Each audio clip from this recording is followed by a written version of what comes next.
Tonight, I'd like to talk with you about immigration.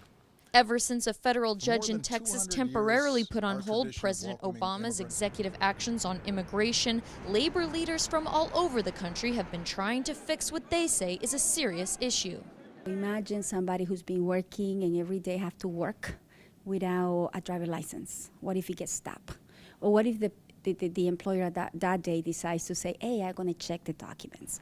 The AFL-CIO and its affiliated unions are initiating education programs to inform workers, especially immigrants, what rights they would and organizers say will have under the executive actions. The law is behind them, right? And at the state level, at the city level, these workers are workers. So labor law applies to them like any other worker. So regardless of their legal status, there are things that they can do to make sure that their rights are being upheld.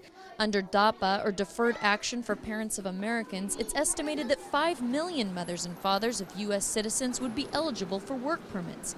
26 states issuing a lawsuit against the Obama administration, however, argue that executive action would raise their health care, education, and law enforcement costs. But analysts disagree. Once people are able to come forward, get a temporary work permit, and be able to put their skills to use, that does have a ripple effect across the economy. Just this week, Judge Andrew Hanen, who issued the injunction, refused a request from the federal government to lift his ruling, but it's likely that he won't make the final call. Judge Hanen's decision just reaffirms his belief that the program should be blocked, but the Fifth Circuit Court of Appeals will ultimately say whether these programs should continue. That's exactly where the Obama administration will be on April 17th, when it argues its case to the Louisiana Appeals Court why it should decide what happens with millions of men and women who have been living and working in the shadows for years and are now coming out.